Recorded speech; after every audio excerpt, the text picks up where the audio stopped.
Hello my loves, thank you for joining me on another video. My name is Ennie and I post solved, unsolved and missing persons cases on my channel. If you enjoy this type of content, you're welcome. Please consider subscribing to my channel. Today's case takes us to Peckham area of South London in the UK. This is one case that touched every human being who understands the pain of losing a child. This is the case of Damilola Taylor.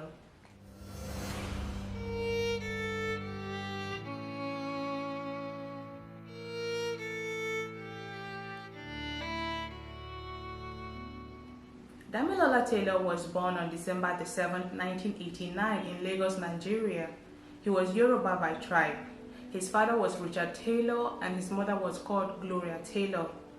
Damilola came from a very close-knit family. His older siblings named Bemi and Tunde were pretty much older than him. They doted on him so much because he was their baby, their last born of the family. It's said that his mother Gloria wanted a child so much she kept trying and finally Damilola came. This meant that the age gap between him and his older siblings was much, like 10 years. Yes, I think it was like 10 years gap between him and Tunde. At 10 years old, Damilola was just in primary school while his older siblings were already in the university. His father described him as an old soul. You know, he was smart, he was intelligent, very outgoing. He could hold a conversation with an adult as if he was an adult himself. Very inquisitive and generally a very happy child. He was very lovable and full of smiles. He adored his parents and he told them that when he grew up, he wanted to become a doctor. Education was like a big thing in the Taylor's household. Damilola attended the Wisdom Montessori School around Ikosi-Ketu in Lagos, Nigeria.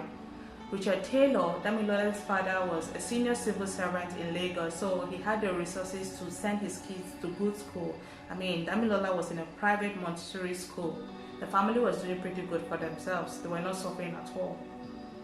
In 2000, Bemi, Damilola's older sister, who had been suffering from epilepsy since childhood, became worse. Her condition began to deteriorate and she wasn't getting the type of treatment she needed in Nigeria. Even though the family had the resources, what they needed wasn't just available in Nigeria.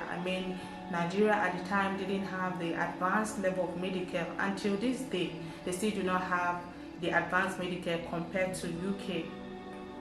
So the parents, that's Gloria and Richard, thought it was wise to let Bemi be taken to the UK so she could receive the proper treatment she so much needed. Mind you, Bemi and Tunde were actually citizens of the United Kingdom. They were born in the UK. Richard Taylor had schooled in the UK and Gloria had bred both Bemi and Tunde before they moved back to Nigeria. It was only Damilola that was actually born back home in Nigeria, so Bemi was entitled to the National Health Service for UK citizens. So in August of the year 2000, part of the Taylor's family moved from Nigeria to the UK. That would be Gloria, the mother, Bemi, Tunde, and Damilola, the children. But they left the father, Richard Taylor, back in Nigeria. Richard couldn't go with them to the UK because he had his job over there in Lagos and he needed to work to send them money in the UK. Well, he could visit if he needed to visit them, you know. As for Damilola, his father never wanted him to actually follow them to the UK. He wanted him to stay back with him. He was just 10 years old in his formative years. He wanted him to stay in an environment he was used to, around his friends, his school, where he was active, you know. He was kind of concerned for the drastic changes and the effects of moving and what it will have on the young son. But Damilola pleaded with him. He pleaded with his father.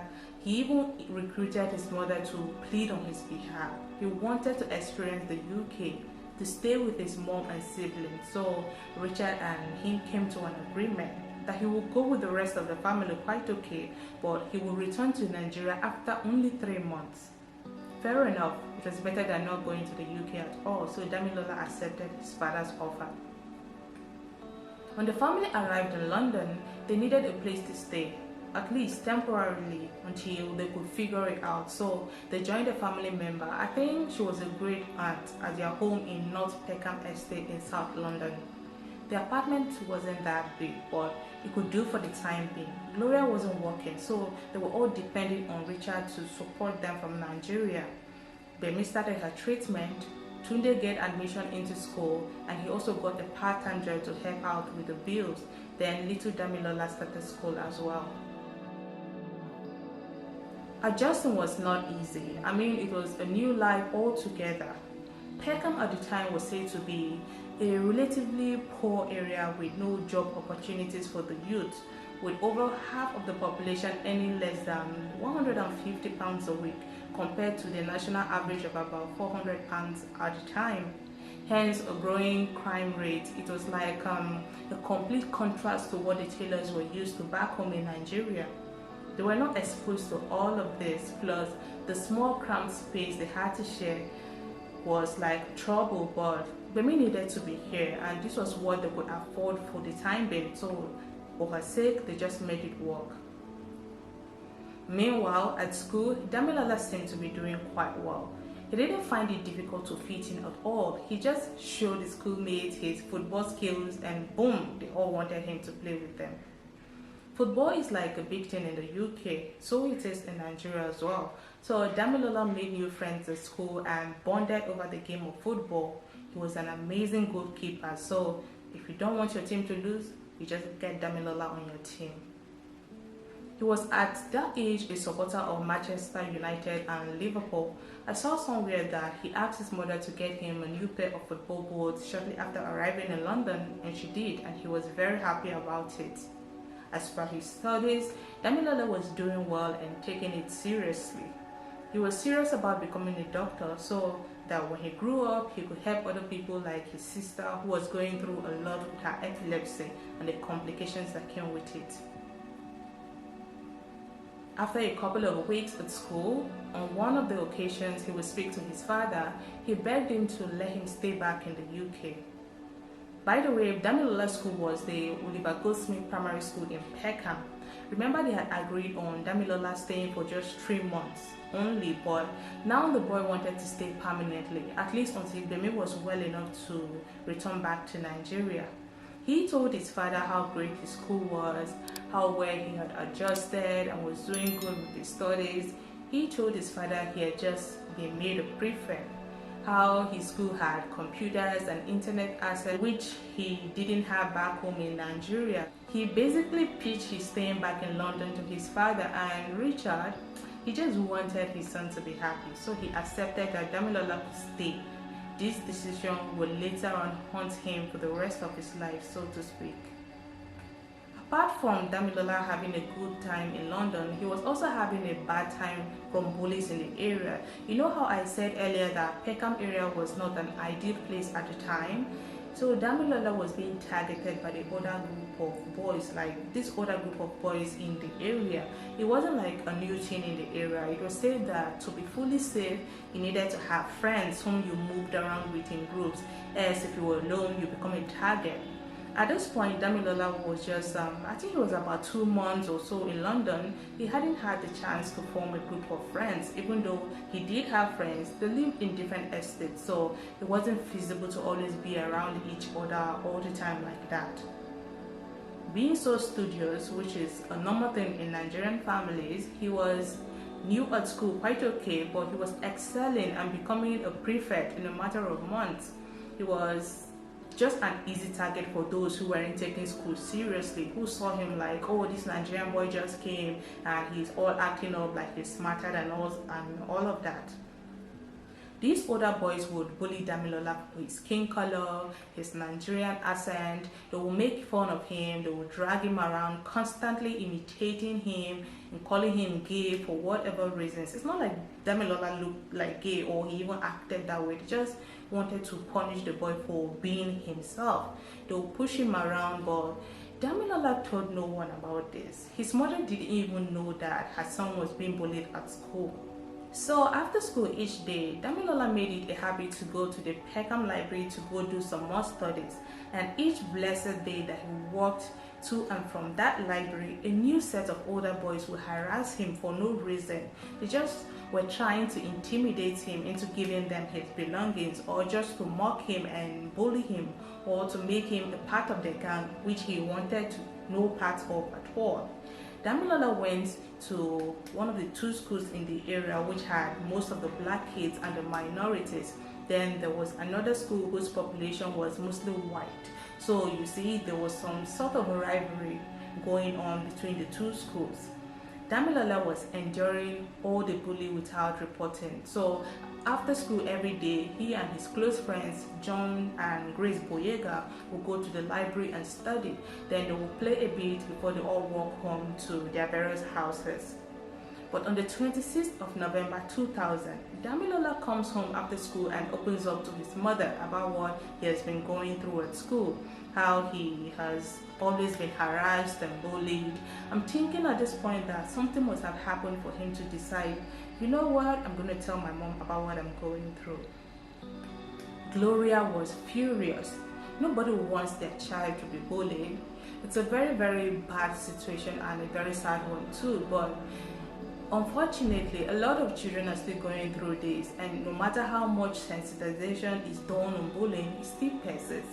So Gloria wanted to do something for her child. She wanted to know who these people were so she could know exactly what she would do next. But Damilola was not giving up their names.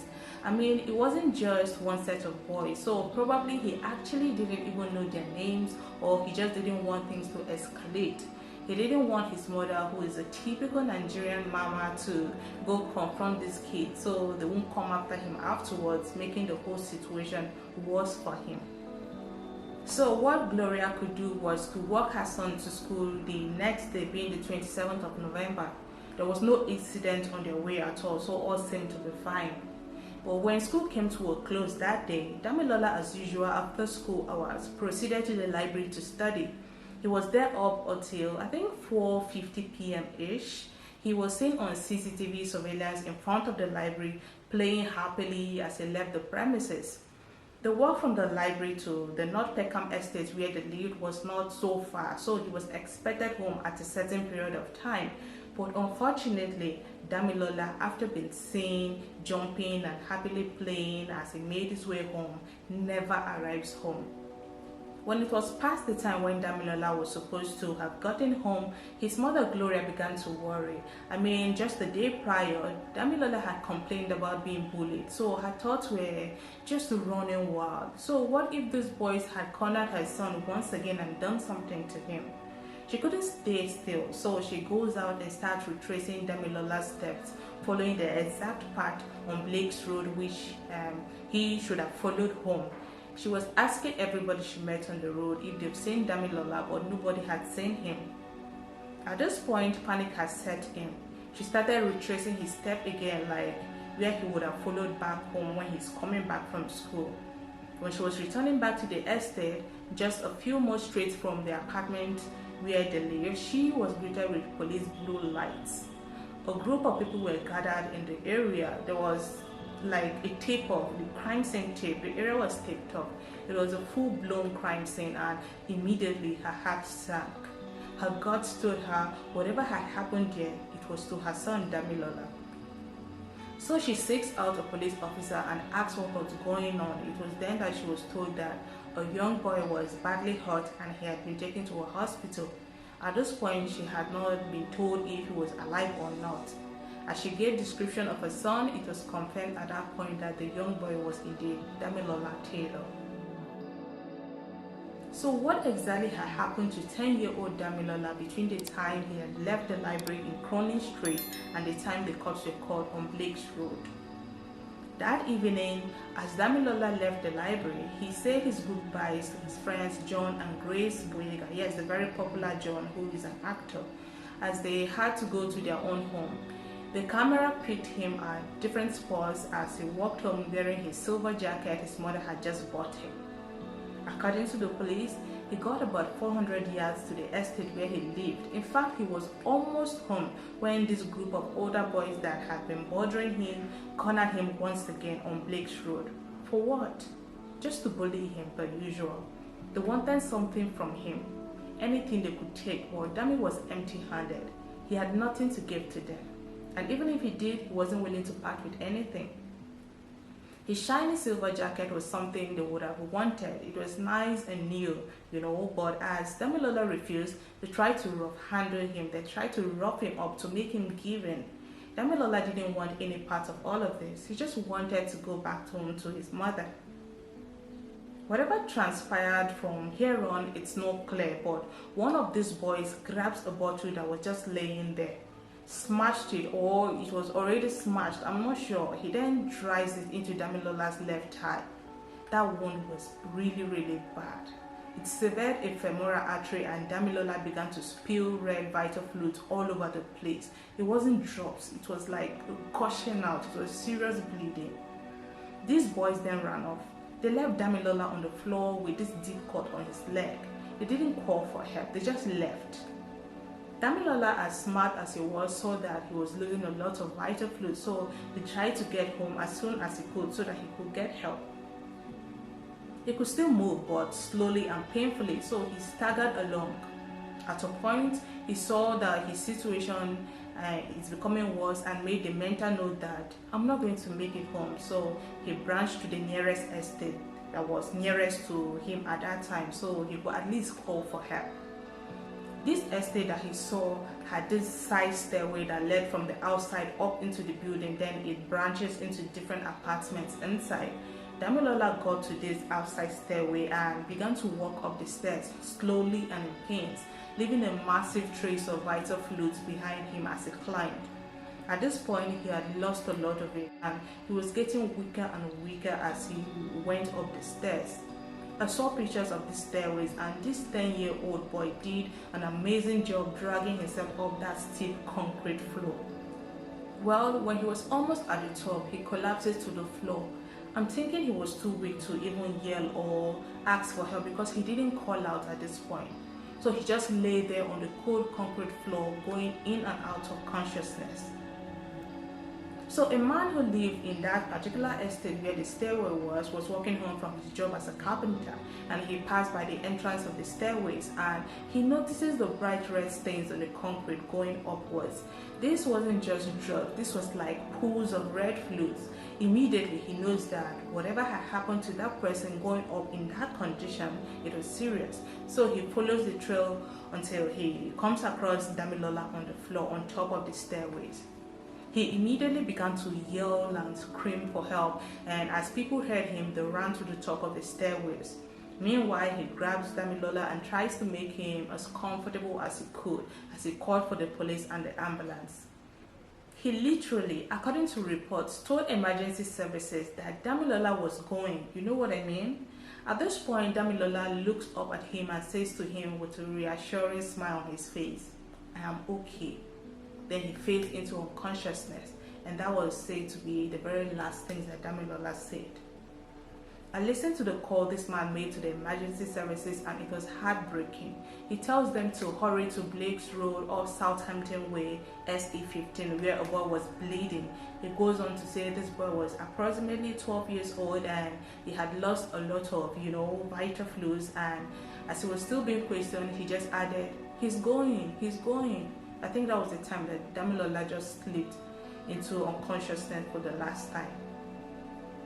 While emergency services arrived, Damilola was laying on the concrete floor surrounded by about 6 individuals or more who had come to help. They had been trying to stop the bleeding, just keep him company till real help came. He was quickly taken to the hospital, but unfortunately, he had already passed. By 47 minutes past 5 p.m. that evening, he was pronounced gone. Damilola had passed away 10 days short of his 11th birthday. Very sad. So back to when Gloria had just found out that her son had been taken to the hospital, the family all rushed to the hospital. It was there they were given the news that Damilola had passed away. They were devastated, You can imagine the pain and the heartache this caused them. It was his brother Tunde's responsibility to let Richard Taylor know about what had happened to Damilola, so he phones Nigeria. Tunde, not knowing how to deliver this type of news to his father directly, had called the director's office to inform them so that they could in turn help him gently deliver the sad news to his father. At this time, Richard Taylor was at work. In fact, he was in a meeting when the director's office requested that he steps out to take a call from his family in the UK. When Richard was told that he had a call from the UK, he was kind of confused. His family never calls through HQ, they called him directly, so he felt something was up, but he wasn't sure what it was, but his mind never went to Damilola at all. Richard goes out of the meeting to take the call, only to be told that his son, his last-born son, had passed away. In his interview later on, he said the person at the other end told him Damilola went to school and never came back, and he was later found deceased. As soon as he had heard those words, he was no longer aware of his surroundings. He just collapsed. And later on, he woke up at the medical center of his workplace. The shock was too much for him to bear. By the time he was better and had come to terms with the situation, he was on the very next flight out of Nigeria to the UK. It was like the entire UK media knew about his coming because they didn't give him breathing space. Right from the airport, as he landed, they practically followed him everywhere he went. Meanwhile, Damilola's case was huge in the UK. A lot of parents could relate to the situation, especially the minorities. His schoolmates were hurt, his football buddies were heavily affected. Everyone was sad about this. As Richard and his family had their meetings with the authorities, as they got briefed and as they figured out how the burial arrangements would be for Damilola, the press would not let them be. They just kept requesting for interviews, which he gave sometimes, but it became too much for him at a point. So he had to leave the UK after Damilola had been laid to rest at least, to get a break for his own well-being before he comes back again. Meanwhile, the police were very active in trying to figure out who had done this to Damilola. More than 5 dozen of investigators were put on Dami's case. It was like they had something to prove to people because the way all of this happened, a lot of parents were unhappy. I mean, it could have easily been any of their kids. So investigators went back to where Damilola was last seen, which was the library. They went through all the footage for that day, maybe to trace his movements and establish a timeline, and clearly he was seen hale and hearty leaving the library, parting ways with John and Grace Boyega. Dami's part home didn't have cameras all through, but they were able to gather footage from businesses along the route he took on that day until they lost him at a blind spot. So at this point, they still didn't know who had hurt the 10-year-old boy. Not being able to get the information they needed from the cameras, they began to knock on doors, literally asking questions. What do you know? What is the word on the street? And the old-fashioned way, but nothing came up. People were just wary of the police. They didn't want to talk, or they knew nothing for a fact, or they were just afraid of retribution. The police, in the process of doing their legwork, stumbled upon the broken pieces of glass at the spot where Damilola had been attacked. The particular piece that had been used to pierce his leg was still there actually, so they backed all of this as evidence. They ran a test on these pieces of glass, but came up with nothing at the end of the day. Mind you, at this point they were very aware that the perpetrator or group of perpetrators were likely youngsters because Gloria had told them about the bully and harassment issues that Damilola had. But why were people not willing to talk? Nobody was coming forward with information, and the way Beckham is, someone ought to have heard or seen something on the streets. So police engaged like celebrities and people of influence to convince the people to come forward if they knew or heard something. Something like a public appeal. They also included a reward of £50,000 for any information that will lead to the arrest of the individuals involved in this case. Meanwhile, on Damilola's 11th birthday, which was the 7th of December, a memorial service was held at the local church where the family worshipped. It was huge and well attended. It was like a reassurance to the Taylor's family that we are with you every step of the way. Tunde spoke on behalf of the family at this memorial, and it was a very, very heartbreaking situation to watch. As the police worked on Damilola's case, the tension between them and the minorities grew more and more. I think the people felt targeted because the police were now everywhere in Peckham. If you took a turn, they were there watching. If you had a knock on the door, it was the police. So it was becoming overwhelming. I am not sure how the police came across the information that they thought was viable. They made it public that they had 3 persons of interest that they needed to talk to as regards Damilola's case. These 3 individuals were never mentioned, but they were said to be kids themselves between ages 11 to 15. Someone had reported that they were seen in the area Damilola was attacked that evening, and they were described as wearing all black hoodies. So the police appealed to these 3 to come forward as they were seeking to speak with them, but nobody showed up. In the following weeks, 11 young men were arrested from Peckham, but eventually they were all let go because there was no solid evidence against them, so they could not keep them in custody. The case dragged until 2001, 8 months after the incident. Then it got a bit of hope. A girl who was like 14 years old at the time came forward as a witness. She claimed she was on Blake's Road when all of what happened to Damilola went down. She tells the police she witnessed what had happened to Damilola that evening, and according to her, 4 boys were responsible. She was able to give enough information for these 4 boys to be arrested. These boys were young, in her age bracket, like 11 to 16 years old. The police did a bit of investigations, and finally, prosecutors thought they had enough to build a case. So on the 26th of June, the boys were charged to court. The trial began on January the 30th, 2002 at the Old Bailey. For months, this trial was going on. This case was like a joke.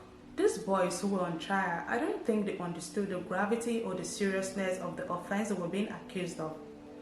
According to a reporter, Joyce, who was covering the case at the time, it just seemed like they were on a trip out of school, you know what I mean? Just like another day out. And as for the key witness, who was the 14-year-old girl, she was not reliable at all. She was given information that wasn't consistent. The defense did argue that she must have given up the 4 boys in return for the reward money of £50,000 and for a cell phone, which truly the police had given to her so she could keep in touch with them. The investigating officers even gave her clothes to wear. The deal was that she could only get that reward money when she becomes an adult, that's when she turns 18. But what of the clothes and the cell phone? This was in 2002. Many kids didn't have personal cell phone, at least not where I come from. So her testimony was flawed because there was inducement. Before long, her testimony fell apart. She changed parts of her story too many times. She told the court that the police had pressured her into giving information that she had seen the actual attack take place, whereas she had not. She had only seen the boys in the area and had wanted to join them also, but they disbanded before she got to them. She was very rude and disrespectful for a 14-year-old girl giving testimony at a court. She was mouthy and disliked the questions the defense was throwing at her, so she talked back at them. And since she did admit that she had lied, the judge ruled that her testimony was unreliable on the 27th of February 2002. From there on, the case collapsed pretty quickly, and ultimately, the 4 boys were acquitted. It was a big blow to the prosecutors and to the Taylor's family, but authorities didn't give up. If these 4 boys didn't do it and the girl only lied, then whoever did it was still out there, so they continued looking and investigating. So they revisited all the leads they had before. Remember the 3 persons of interest they were seeking out initially? The ones with the black hoodies that we talked about earlier? It turns out that they were actually among the 11 persons that were initially arrested but let go due to lack of evidence. So they revisited their case once again, and at the time of the incident in 2000, these boys were 12, 13 and 15. But now in 2005, they were 16, 17 and 19. Their DNA was taken and compared to what they had from the crime scene back in 2000, and the police executed a search warrant at their homes. They confiscated anything that they felt was related to the case, including but not limited to black hoodies, footwears, and all of that. By the time the DNA results returned for these items that were taken, It was like the police hit a jackpot. Finally, there was evidence linking this three to Damilola's demise. So at the time, no one knew who these three boys were because they were minors. Their names were not released to the public, but ultimately we got to know who they were because they didn't remain minors forever. There were two brothers, Ricky and Danny Preddy, that's Richard and Daniel, and a friend, Hassan Jihad.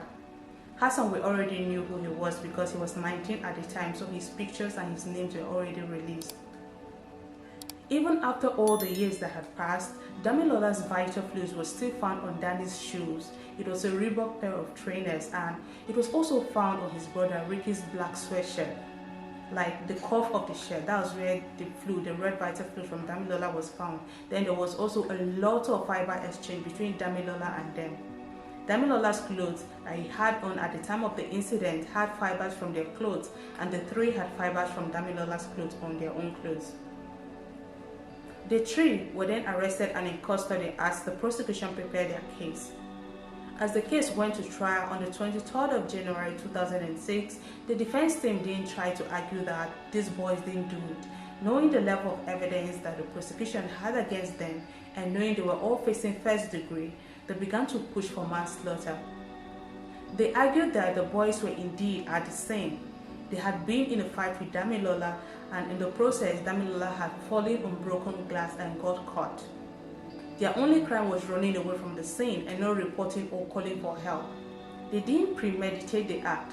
They didn't come to the scene with a bottle with the intention of using it on Damilola. For this reason, the first degree went out the window and they were released, but with the possibility of a retrial. Now, the boys were brought in for a retrial. Only this time they were charged for manslaughter, but only the two brothers, Ricky and Danny Preddy, stood trial this time around on the 23rd of June 2006. The third person, Hassan Jihad, the 19-year-old, was actually discharged and acquitted of any wrongdoing months prior during the second trial on the 3rd of April 2006 because he only had fiber from Damilola's clothes on his person. There was no vital fluids, not even a speck of stain, so that was that for him. Meanwhile, the Preddy brothers, Richard Garvin Preddy, born in 1987, and Daniel Charles Preddy, born in 1988, were tried and found guilty for manslaughter on the 9th of August 2006, and they were given the sentence of 8 years each. Their age at the time of the offense contributed largely to their mild sentence because 8 years is nothing compared to someone's life. The fact that it wasn't premeditated or intended also contributed to their mild sentence. When the verdict was read, the older brother, Ricky, started yelling from the dock. He was furious. I don't know if he thought he would once again beat the system. The two brothers who were brought up by a single mother were said to be a part of the younger Pecan gang, and they had been facing other charges of robbery and assault at the time of this case. Fast forward to their time in jail, they did not even serve their sentences in full. Ricky got out after doing only 5 years and Danny did almost 6 years. But life after jail for the Preddys has been full of more and more offenses. For instance, Ricky Preddy has since reoffended. He's been in and out of jail ever since he got out for this case, mostly for breaking the terms of his release. He was released on the 8th of September 2010, subject to supervision and a recall. So he was ordered that he was never allowed to go back to Peckham, but he violated these terms in same 2010 and he was recalled back to jail on March 13, 2011. He was again released on January the 25th of 2012, but soon after he was recalled back to jail only 16 days later in February of 2012 for a number of charges, including dangerous driving and driving while disqualified, failure to stop driving without insurance, and associating with a Pecan gang.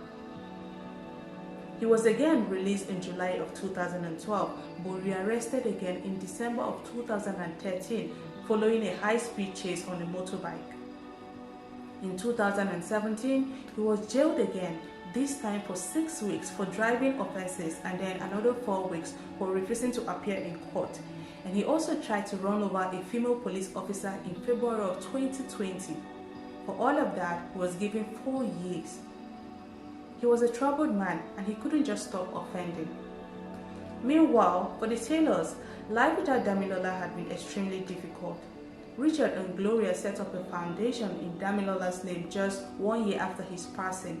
It is called the Damilola Taylor Trust. It is aimed at preventing knife crimes in the UK, which is something that has become a huge problem in recent times. These youngsters, they just don't listen. But this trust and Damilola Taylor Center in the UK is doing a lot to help. The trust is committed to empowering the residents of Peckham to provide better opportunities for the young. Gloria just wasn't the same after Damilola's passing.